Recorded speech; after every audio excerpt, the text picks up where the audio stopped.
Hello, my name is Luigi Vanfretti. I'm an associate professor at Rensselaer Polytechnic Institute. And this user presentation is about my experience in teaching a course on modeling and simulation for CPS using Modelica and FMI technologies and some hands-on laboratories. So this is an overview of my presentation. First, I'll just give a little bit of a motivation. What are CPS?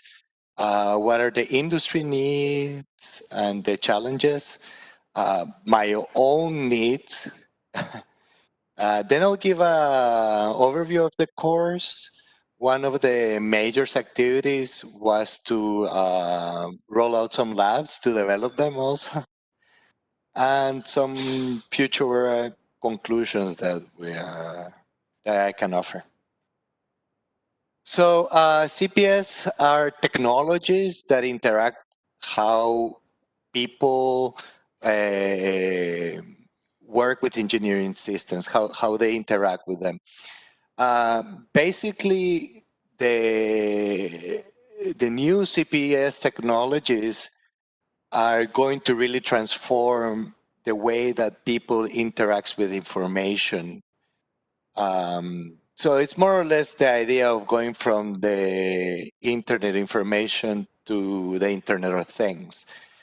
The view of CPS and CPS in general help drive innovation and competition. One of the major areas is aeronautics and building design, energy. We're starting to use it for electrical powered rigs. And the idea is the CPS will enable capability, dependability, scalability of systems, and they will help in improving the safety security of critical systems. And I work mostly in the electrical power area and electrical grids, and really the view of CPS can really help shape the idea of smart grids and now what is being called the digital grid. So there are many areas in CPS. You can go to this website, cyberphysicalsystems.org, and see this very interesting map. So I cannot talk about everything, but trying to give an idea, CPS are engineered systems that are built from and depend on the integration of computation and physical components that interact with humans. So what I like to say is that the physical components or physical system follow the laws of nature, so mechanical systems, HVAC, thermal, all of that. And cyber components or cyber system follow rules of algorithms. And that's computation, how a computer system will perform calculations, how communication networks send around the signals. So CPS has many areas and fields, and it's impossible to really cover all of this in a course. So what I try to do from this picture over here is to cover some aspects on design tools, design methodologies, and modeling, basically.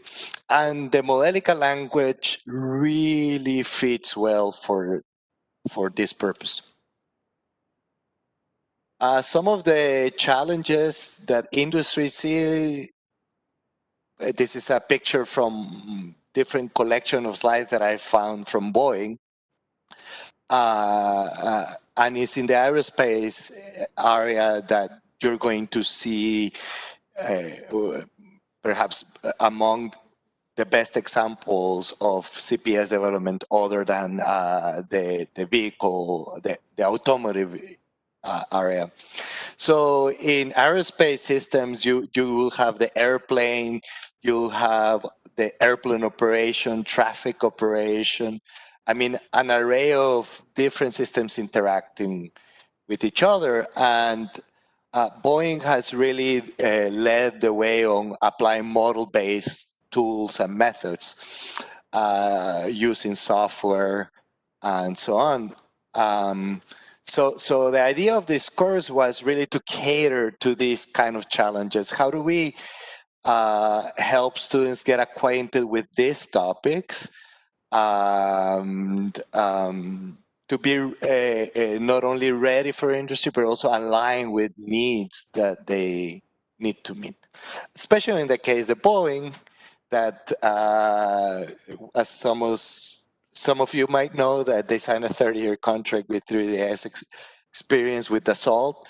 And if you look at the needs that they have, they're looking for people that has experience with modeling and simulation, discrete time event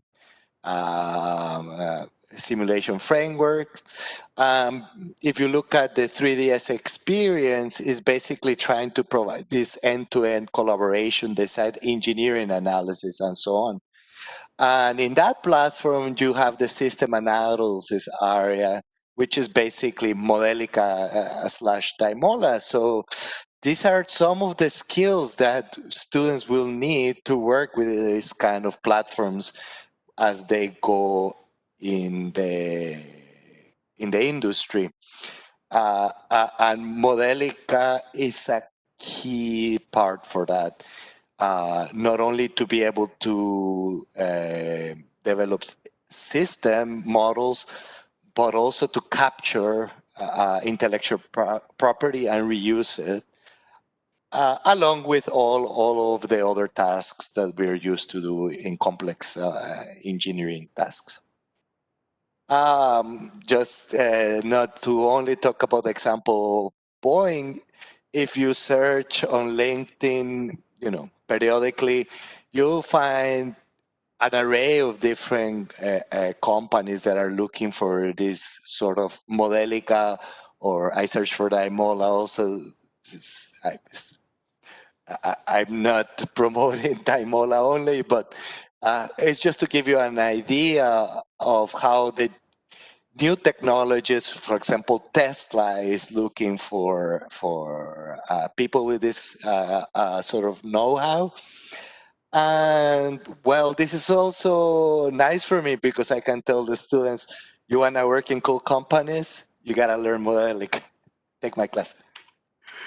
And finally, the last need is my own. So I work in what I call electrified systems now. So not only power grids, but now I'm working in aerospace and hopefully other areas soon. So we need to develop real-time sort of measurements, networking, analytics. And to be able to do that, we rely a lot on real-time hardware-in-the-loop simulation. So here you have some of the 3 different real-time simulation platforms that I have. And I basically need students to really understand modeling and simulation and be really skilled with it. So yeah, this is one of the needs is for me to be able to do my research, such as in these 2 projects, like the Cheetah project, where we're trying to model and simulate a new hybrid electric aircraft, and a new project that is starting with a consortium funded by DOE, when we're doing multi-domain modeling of electrical network and thermal networks. So as we go and interface more things together, being able for my students to be able to do their job in the projects, I need to teach the class because nobody else will do it. So I had to design this course, and yeah, let's talk about the course now. So in order to get the course to the traditional curriculum development process at the university, one of the things that was really useful was to find this report from 2016 from all these national academies of science, engineering, and so on. And they highlighted the importance of different foundations, but they specified one, and that is the need for modeling of heterogeneous dynamic systems, integrated control, computation, and communication. So this was really laid out for me in the report, and I needed to bring it forward to the two committees, the undergraduate program committee and the graduate students program committee, so that I can show them, hey, there is a big need on this, industry also needs it, and I think I should be able to develop a course on that and fill this gap. So the ambition is really to remember the map that I showed you at the beginning. Well, the idea was that I will try to develop a course that the undergraduate level will cover all of these aspects, and at the graduate level will cover more of feedback, well, more control, because that's are things that are needed for my research and I enjoy. We're not there yet. I will show you what I have. But what I've been able to do is at least cover some aspects of what you see here. What the course enables is to be able to do modeling, and analysis of hybrids, heterogeneous systems, of the physical world, of computation, and not yet, but almost there, including synchronous. So not just continuous and discrete, but hopefully I can do synchronous. And we are introducing real-time simulation, as you will see. So here is the course activities from the lecture point of view. So this is what I do in the class. The course is divided in two major portions. The first is lectures 1 through 9, which basically is teaching the Modelica language, teaching it to build models using the standard libraries, using equations, and so on. And once that portion is completed, the students have their first lab where they actually have to model a cyber-physical system and verify it against measurements. And I will talk about the labs later. So that lab kind of puts a capstone on the first part of the class. The second part of the class is what do you need to learn to effectively use Modelica specifically. So we talk about reusable modeling, model architectures, templates, model variables through data management, records. How do you handle discontinuous systems? How do you integrate with other tools?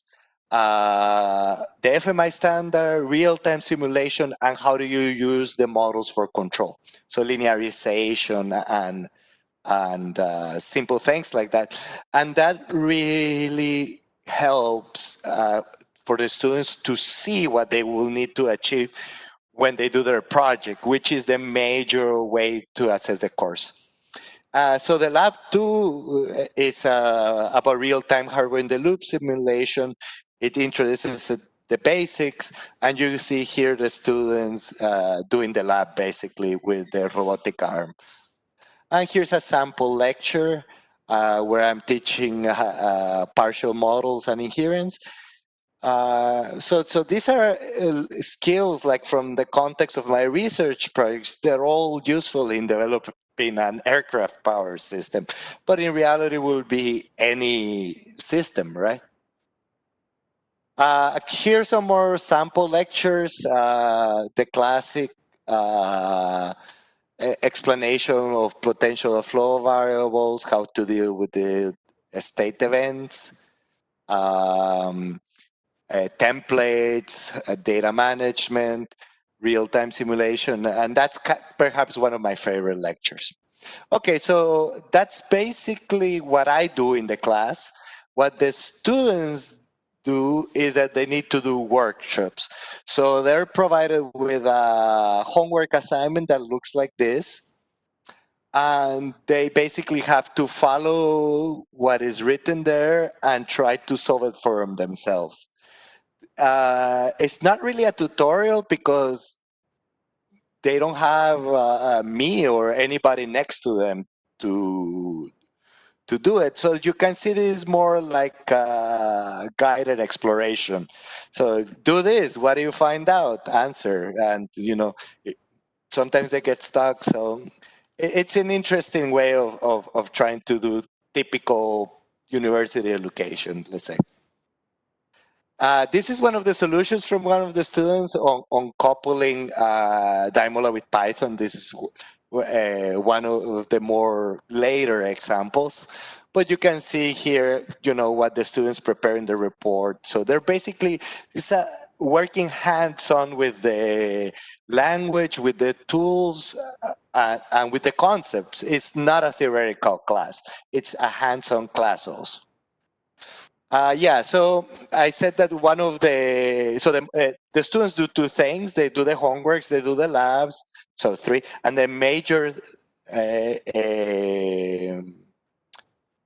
part of their assessment is the course project. Here is one of my favorite examples of the class, Christian Cahan. He modeled the rocket landing of one of the retrograde rocket landing from SpaceX.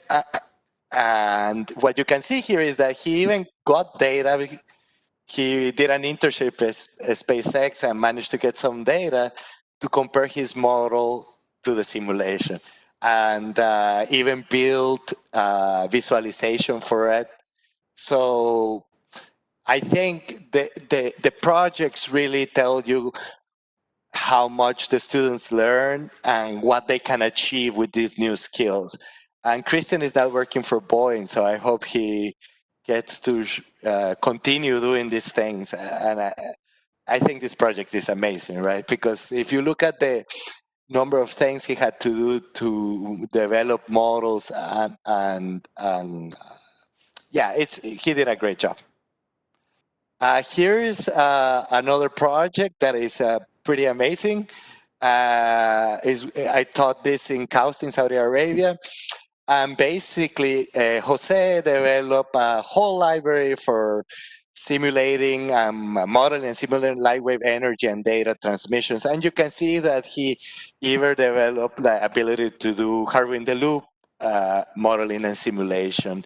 So here is the laser, and when it detects the target, it stops. So it's a pretty nice project. One of the things that I decided to do after this second time I taught the course, was to, okay, how do I integrate my current projects into the classroom? Is it even possible, right? So what we decided is, with the Cheetah project, we identified different subsystems that we want to include, and we provided the students with an assignment. So based on this assignment, you write a proposal, and then based on the proposal, we review it, and then they will do their project. So this was very exciting. There's a great number of these projects that were very nice, very successful. The ones that are the coolest, let's say, this is not an electric plane, but one aspect of the Cheetah project was to bring in students to get involved with topics that are around what we're doing in the project or in the aeronautical aerospace field. So Jake took a drone model that we have been developing for a while, and he did basically a visualization with it. So he learned how to use the Modelica visualization library to couple it to the joystick and couple it to the VR environment, and created some nice scenarios. And I think this is a great example of how we could use these tools for early design interaction. So I hope I can keep working on these kind of things. Another pretty cool project that Jordan did was to do modeling of the controls using the classical continuous time approach, discrete time approach, and the synchronous library. So this was a really, really nice project that gave us some good understanding of how are we going to model controls for the Cheetah project, for example. So definitely we have to use synchronous control models because the simulation efficiency goes through the roof. Okay, so something about the labs. The labs were developed and rolled out thanks to Boeing's. Boeing gave me a small grant for developing the course, so I used it to develop these labs. So really, the idea is that they apply the course learnings to an actual CPS system. They build it. So we use this Modelica, we use the Arduino starter kit. They build it in prototype, in actual physical, and they build a digital twin, a model using the Modelica Arduino library. So they have to make the prototype, they have to take measurements, they have to build a model, and then they have to compare the model to their measurements. And what's the difference? As you know, the models are not reality, so of course they found some differences. So yeah, before the lab, basically they're asked to put the hardware prototype together. In RPI, they have been using this analog discovery board, so they already have their own measurement system. So the Arduino starter kit is quite cheap, so they can build their circuit and take the measurements before class. During class, I basically teach them how to build the same project in Daimola using the Modelica Arduino library. And after the lab, they get a mini project assigned. So they get one of the projects from the book that comes from the from the Arduino starter kit. So this shows you what they have to do during the class. How to put the model together, how to get the code that runs on the Arduino and put it on the Daimola model, and how to take measurements, how to compare. And this shows you one of the assignments of one of the students, the experiments that they're doing, and a little video and their comparisons. Here's another example. This was a really nice one. So it's a Zoetrope. You know, you can see the little flower moving around, and the Modelica model. And you see he actually tried to replicate the animation. So this was a very nice and successful lab, let's say. The second lab is on real-time simulation, as I mentioned before. So I divided in three parts. The idea is that they get a first hands-on experience in real-time simulation, which normally is super expensive. But thanks to having the ability to do this with the Modelica Arduino library, we can acquire measurements from a part of the system that is outside of the computer, and the other part is inside. So they learn to use these libraries to integrate hardware with software. They learn a little bit about the Firmata protocol, and they learn about how to select solvers and all these things. So they have to build a hardware prototype. They have to interface the model, its models of controls and logics with the actual physical system. To acquire the data, analyze the performance of the controls, and to extend them. So here is the first one is very simple. They just have to dim a light from the computer, right? So we inject a signal and we make it move around, and well, that's pretty much it. The second experiment is basically to gather measurements and trigger an alarm about inside of the Daimola. So we will have this circuit. We touch a temperature sensor. When we pass the threshold, this light bulb, this LED turns on, and it also turns on inside of the software, basically. So here we have the trigger threshold, and the output signal when the threshold has reached is sent outside. So here we have a piece of the model and system in software and one in the hardware. In the hardware, we have the sensor and the physical alarm. And in the software, we have the logic and the virtual alarm. So it's very simple, but it's very fun, I think. And the last one is basically to control this Bracho arm. In Italian is Bracho, which is built for the Arduino. So this is an interesting project because you can start moving one of the motors and you'll get it to do it, but this is a terribly unstable system. So when you try to move all of them, it's very difficult. So I basically teach them how to do the first one, and then they have to build a whole interface to move all of them and see what happens, how reactive, responsive, what happens with it, right? I plan in the future to try to use feedback control, but we're not there yet. But I think it's a nice exercise to start.